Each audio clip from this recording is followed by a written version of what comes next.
everybody. I'm going to quickly go over the new grammar for Cycle 2, Week 18, Abecedarians. And I'm going to do geography first because I'm afraid I'm going to forget this song. This is from somebody else on YouTube. I can't remember her name.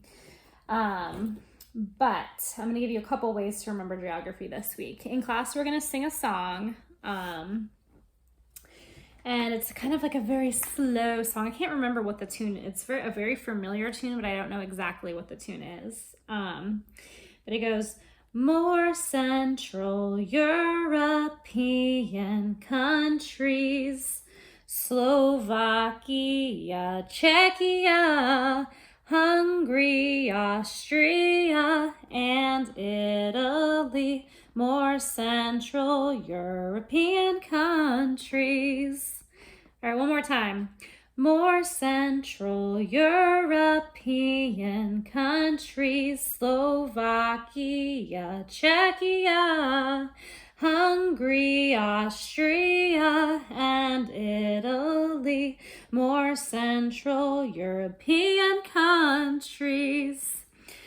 If you don't like that, this is the way when I look at the map, this is the way that I kind of remember what is what here. So obviously we're in Central Europe, so just find Europe, go to the center, and this is exactly where you're gonna find everything. So Slovakia is this one long, skinny one. And when I think of Slovakia, the word that sticks out to me is slovenly. And when people are slovenly, they're just like very lazy, right? So this long, skinny country, Slovakia, is slovenly, just laying down right in the middle, okay? Hungary kind of looks like this. It looks kind of like an open mouth, like it's hungry and it's eating Slovakia. And then Czechia kind of sounds like checking on ya. So Czechia sees what's going on and he's checking on Slovakia. So he's Czechia. And then we've got Austria, and I really don't have anything great for Austria except that I always think of the Austrian Alps, which is there it is, right in the middle of the Alps. So that's how I remember where Austria is. And then Italy, most people say Italy looks like the boot. They'll call it the boot of Italy. So like this would be like the toe and the heel and the long shaft of the boot, okay? Also, the way it's shaped could look like an I or even a T, like it. So Italy, and that's how I'm remembering where that is. All right, so moving on to the area of a triangle. And we're gonna say the area of a triangle, and we're gonna make the base with our long hands like this. So we're gonna say equals 1/2 base, so we're going to drop half of our, so this is the base, and we're going to drop half, so 1/2 base times height. And if you look, if you're going to draw a line from this hand to this hand, it would make a triangle, okay? So the area of a triangle equals 1/2 base times height. And then our Latin is the same as last week, so we're just going to be playing a game in class, either musical chairs or Duck, Duck, Goose. And then what is Newton's third law of motion? And we're going to say Newton's third law of motion states that, and we're going to go like this, for every action, there is an equal and opposite reaction, okay? So if you notice, this is hitting this, and it's going in the opposite direction at the same speed, okay? So there's an equal and opposite reaction. So Newton's third law of motion states that for every action, there's an equal and opposite reaction. 5 cases of nouns. I'm gonna bring in a puppet for this, and he's gonna talk, and he's gonna say subject, and I'm gonna be like, he's the subject. And then we're going to say direct object, and he's going to point to something like, this is the direct object. I'm pecking at it. It's the direct object, okay?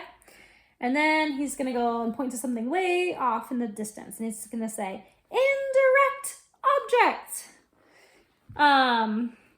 Like something way over there, like I'm not directly talking about it. It's the indirect object. And then he's going to say object of the preposition, and he's gonna go on something or under something or beside something.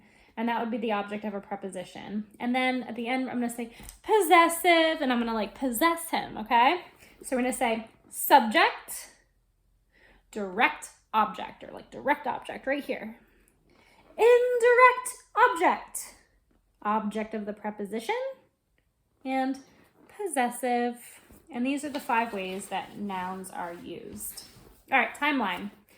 Cherokee, like we've got feathers, like they have a headdress. So Cherokee, Trail of Tears. U.S., westward expansion. So when they're going out west, so we're going to expand our arms.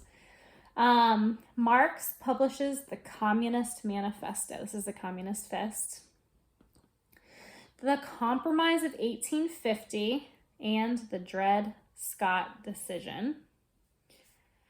The U.S. restores trade, and then we're going to bow with Japan. Okay, let's do the British Queen Victoria's rule over India. And this is American Sign Language I. Rule over India. And then Darwin publishes, I'm publishing something, The Origin of Species. And he studied the finches, right? So we're going to be like little birds.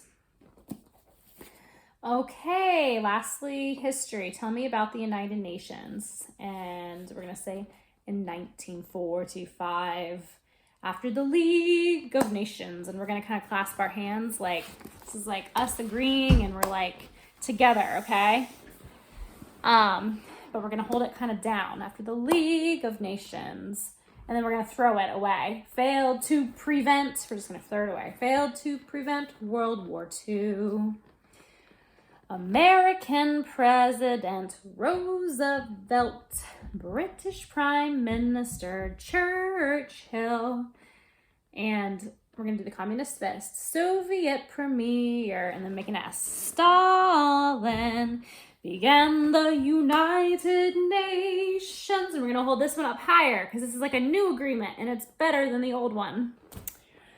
All right, thanks guys.